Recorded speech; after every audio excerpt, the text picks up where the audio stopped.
Hi everyone, welcome back to our channel. First of all అందరూ ఎలా ఉన్నారండి? SSC GD constable నోటిఫికేషన్కి సంబంధించి ఆల్రెడీ రిజల్ట్స్ని డిక్లేర్ చేయడం అయితే జరిగింది. సో రిజల్ట్స్ డిక్లేర్ చేసిన తర్వాత నేను అవి మన టెలిగ్రామ్ ఛానల్ అప్లోడ్ చేశాను, తర్వాత వీడియో కూడా చేశాను.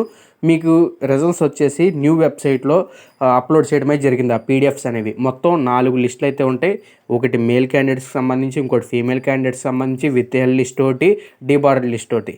ఈ యొక్క మేల్ క్యాండిడేట్స్ ఫీమేల్ క్యాండిడేట్స్ లిస్ట్లో కనుక మీ నేమ్ లేకపోతే, ఇన్ కేస్ మీకు ఎక్కువ మార్కులు వచ్చి మీరు విత్ హెల్ లిస్ట్లో ఉండొచ్చేమో ఒకసారి చెక్ చేసుకోండి. ఎందుకనంటే మీకు thumb main thumb ఇష్యూసే with hill లిస్ట్లో పడతా కారణం ఏంటంటే, మీరు ఎగ్జామ్ రాసేటప్పుడు సరిగ్గా తంబు పడకపోయి ఉండొచ్చు, మొత్తానికి ఏదో కారణం అయ్యి ఉండొచ్చు. అందుకని కొంతమంది విత్ హెల్ లిస్ట్లో కూడా ఉంటాయి. అర్థమైందా? మీ యొక్క రోల్ నెంబర్ మ్యాచ్ అయిందా లేదా అనేది చూడండి. ఒకవేళ ఇన్ కేస్ మీది ఫీమేల్ క్యాండిడేట్, మేల్ క్యాండిడేట్స్ అయితే మేల్ క్యాండిడేట్స్ లిస్ట్లో మీ పేరు రాకపోయి ఉంటే మీకు ఎక్కువ మార్కులు వచ్చి ఒకసారి కట్ ఆఫ్ కూడా చూడండి. కొంచెం కట్ ఆఫ్ అయితే ఈసారి ఎక్కువగానే ఉంది. దీనికి రీజన్ ఏంటంటే మెయిన్గా నెగిటివ్ మార్కింగ్ విధానం. నెగిటివ్ మార్కింగ్ విధానం వల్ల మనకి ఇలా ఉండడం అయితే జరిగింది. చెప్పాలంటే మనకి చాలా రైట్ అండి. అక్కడికి ఆంధ్రప్రదేశ్, తెలంగాణ, తమిళనాడు మన సౌత్ స్టేట్స్ ఏవైతే ఉన్నాయో వీళ్ళకి కొంచెం పర్లేదని చెప్పుకోవచ్చు. మనకి నార్త్ స్టేట్లు ఉత్తరప్రదేశ్, హర్యానా, రాజస్థాన్ అయితే అక్కడ బేభత్సమైన కట్ ఆఫ్ ఉంది. 120, 130 130లో కూడా పెట్టిన కట్ ఆఫ్ అక్కడ అయితే ఉన్నాయి. అక్కడ ఇదేంటి ఎగ్జామ్ క్వాలిఫై అవ్వడానికే, మళ్ళీ తర్వాత ఫిజికల్ తర్వాత ఇంకో కట్ ఆఫ్ ఉంటుంది, ఫైనల్లో జాబ్ రావడానికి ఒక కట్ ఆఫ్ ఉంటుంది. చూడండి, మరి వాళ్ళతో కంపేర్ చేస్తే మనకు పర్లేదు కదా. నేను ముందే చెప్పాను మీకు ఎగ్జామ్ ఈసారి కొంచెం కట్ ఆఫ్ మార్క్స్ అనేవి ఇంక్రీజ్ అవుతాయి. మీకు ఒక విషయం అర్థం చేసుకోండి, అక్కడికే పోస్టులు పెంచారు కాబట్టి 46,617 ఉద్యోగాలు చేశారు కాబట్టి ఇలా ఉంది. అదే 25,000 మామూలుగా స్టార్టింగ్లో రిలీజ్ చేశారు కదా, 26,146 పోస్టులు, అవి అలాగే ఉన్నాయి అనుకుంటే అవి కట్ ఆఫ్ ఇంకా పెరిగేది. అర్థమైందా? కట్ ఆఫ్ ఇంకా పెరిగేది, అప్పుడు ఇంకా వేరే విధంగా ఉండేది. సో ఇన్ కేస్ ఇప్పుడు పోస్టులు పెంచారు కాబట్టి కొంచెం ఇలా ఉందని అర్థం చేసుకోవచ్చు. ఎనీవే లాస్ట్ టైం మీద కొంచెం కట్ ఆఫ్ అయితే ఎక్కువగానే ఉంది. సో నేను లాస్ట్ టైం అంతా ఇప్పుడంతా అనేది డిఫరెన్స్ మీద నేను తర్వాత వీడియో కూడా చేస్తాను అవసరమైతే ఒకసారి. సో మొత్తానికి నార్త్ సైడ్ కంపేర్ చేస్తే మనకైతే పర్లేదు. నేను ముందే చెప్తున్నాను బ్రదర్, సిన్సియర్గా ప్రిపేర్ అవ్వండి, 90+ మార్క్స్ క్రాస్ చేయడానికి అయితే చూడండి అని చెప్పడం అయితే జరిగింది. బట్ మీలో కొంతమంది ఏంటంటే నెగిటివ్గా అర్థం చేసుకున్నారు. ఎందుకు బ్రదర్ అంత కట్ ఆఫ్ చెప్తారు, తక్కువకి రాదా జాబ్ అంటున్నారు. ఇన్ కేస్ తక్కువ వచ్చినా కూడా మీకు 90+ తెచ్చుకుంటే మీకు సిఏఎస్ఎఫ్ వచ్చే ఛాన్స్ ఉంది కదా. మీ యొక్క కేటగిరీలో పోస్టులు ఉన్నదాన్ని బట్టి మీకు సిఏఎస్ఎఫ్ వచ్చే ఛాన్స్ ఉంది కదా. సో దాన్ని పాజిటివ్గా చేసుకుని కూడా చాలామంది ప్రిపేర్ అయ్యారు, వాళ్ళకి 100+ వచ్చినాయి. నేను సిలబస్ అంతా మీకు డీటెయిల్గా ఎక్స్ప్లెయిన్ చేశాను, దాన్ని బట్టి మీరు ప్రిపేర్ అయ్యారు. 100+ తెచ్చుకున్న వాళ్ళు కూడా తర్వాత కామెంట్ చేశారు, థ్యాంక్ యూ బ్రదర్, మీరు ఇలా 90+ తెచ్చుకోవాలని చెప్పడం వల్ల నేను ఇంకా ముందుగా ప్రిపేర్ అయ్యి నేను ఇప్పుడు స్కోర్ చెక్ చేసుకుంటే నాకు స్కోరు 100+ కూడా వచ్చినాయి. సో అని అలా చెప్పడమే జరిగింది. నాకు అప్పుడు కొంచెం హ్యాపీనెస్ అనిపించింది. ఎందుకంటే జాబ్ వచ్చిన తర్వాత మీరేగా అండి, మీరేగా బాగుపడేది చెప్పాలంటే. మంచి సిఏఎస్ఎఫ్లో జాబ్ వచ్చిందంటే మీరే కదా.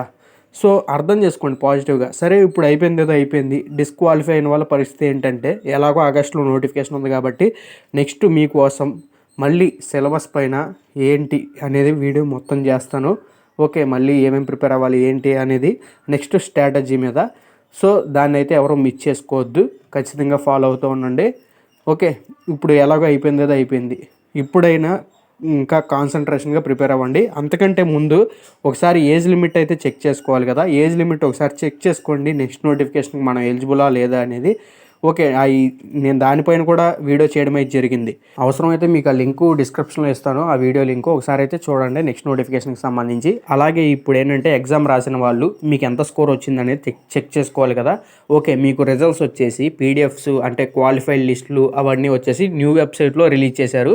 అలాగే మీకు ఓల్డ్ వెబ్సైట్లో వచ్చేసి మీ యొక్క స్కోర్ కార్డ్ అనేది ఓల్డ్ వెబ్సైట్లో రిలీజ్ చేశారు. ఈ యొక్క మీ స్కోర్ కార్డ్ అంటే మీకు ఇందులో అర్థమెటిక్లో ఎంత వచ్చినాయి, రీజనింగ్లో ఎంత వచ్చినాయి, జీకే అండ్ జిఎస్లో ఎంత వచ్చినాయి, ఇంగ్లీష్లో ఎంత వచ్చినాయి, అలాగే స్కోర్ ఎంత, ఓవరాల్గా నార్మలైజేషన్ చేయగా స్కోర్ ఎంత అనేది తెలిసిద్ది. సో నార్మలైజేషన్లో ఈసారి చాలామందికి మంచి మార్క్సే యాడ్ అయినాయి. ఒక్కొక్కరికి 10 మార్కులు యాడ్ అయిన వాళ్ళు ఉన్నారు, 7 మార్కులు యాడ్ అయిన వాళ్ళు ఉన్నారు. డిపెండ్స్ ఆన్ యువర్ షిఫ్ట్ టఫ్నెస్ని బట్టి అయితే ఉంటుంది. సో ఇదొకటైతే గుర్తుపెట్టుకోండి. ఇప్పుడు ఏంటంటే ప్రజెంట్ సర్వర్ అనేది అది చాలా బిజీగా ఉంది. మీరు అది కనుక చెక్ చేసుకుందాం అనుకుంటే 24వ తారీఖు వరకు టైం అయితే ఉంది. మీరు ఈ లోపు ఎప్పుడైనా చెక్ చేసుకోవచ్చు. ప్రజెంట్ అయితే బిజీగా ఉంది.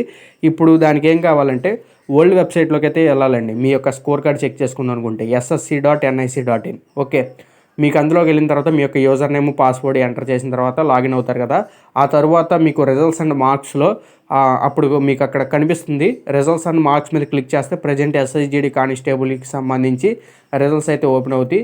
అందులో వచ్చేసి మీ యొక్క రిజిస్ట్రేషన్ నెంబర్ ఎంటర్ చేయాలి. రిజిస్ట్రేషన్ నెంబర్ ఎంటర్ చేసి సబ్మిట్ చేస్తే మీకు రిజల్ట్స్ ఎంత వచ్చినాయి అనేది స్కోర్ కార్డు మీద ఓపెన్ అవుతుంది. చెక్ చేసుకోవచ్చు ఇలాగా.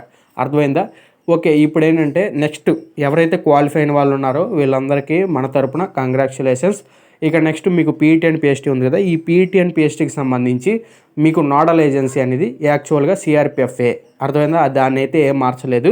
మీకు సిఆర్పిఎఫ్ నుంచే సిఆర్పిఎఫ్ అఫీషియల్ వెబ్సైట్ నుంచే మీకు పీఈటీ అండ్ పిఎస్టీకి సంబంధించి అడ్మిట్ కార్డ్స్ అయితే రిలీజ్ అవుతాయి.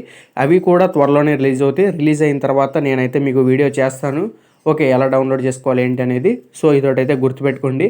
ఇప్పుడు ఏంటంటే చాలామంది ఐటీబీపీ అనుకున్నారు. ఐటీబీపీ అయితే కాదండి. ఐటీబీపీకి జస్ట్ ఏంటంటే రిక్రూట్మెంట్ ప్రాసెస్కి సంబంధించి పీఈటీ అండ్ పిఎస్టీకి వచ్చేసి RFID డిజిటల్ సిస్టమ్ ఇవన్నీ ఉన్నాయి కదా, అవి కాంట్రాక్ట్ ఒప్పించమని మాత్రమే వాళ్ళకి నోడల్ ఏజెన్సీ ఇవ్వడం అయితే జరిగింది.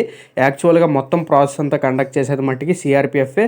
అంటే మీకు పీఈటీ అండ్ పిఎస్టీకి సంబంధించి అడ్మిట్ కార్డులు ఇష్యూ చేయడం, పీఈటీ అండ్ పిఎస్టీ కంప్లీట్ అయిన తర్వాత మెడికల్కి సంబంధించి అడ్మిట్ కార్డులు ఇష్యూ చేయడం, ఇవి మట్టికి సిఆర్పిఎఫ్ వాళ్ళే చూసుకుంటారు. బట్ ఏంటంటే ఫిజికల్ టెస్ట్ ఏదైతే ఉందో మనకి ఫిజికల్ టెస్ట్ మట్టికి ఇందులో సిఐఎస్ఎఫ్ వాళ్ళు వస్తారు, సిఆర్పిఎఫ్ వాళ్ళు వస్తారు, ఐటీబీపీ వాళ్ళు వస్తారు, మొత్తం అందరూ ఉంటారండి. అన్ని ఫోర్సుల వాళ్ళు కండక్ట్ చేస్తారు. వాళ్ళకి యూనిట్లు ఉన్నదాన్ని బట్టి ప్రజెంట్ మన ఆంధ్రప్రదేశ్లో వచ్చేసి సిఆర్పిఎఫ్, సిఐఎస్ఎఫ్, ఐటీబీపీ వీళ్ళ ముగ్గురు లాస్ట్ టైం కండక్ట్ చేయడం అయితే జరిగింది. సో మ్యాక్సిమం ఈసారి కూడా నాకు తెలిసి వీళ్ళే కండక్ట్ చేస్తారు వీళ్ళకున్న గ్రౌండ్ని బట్టి.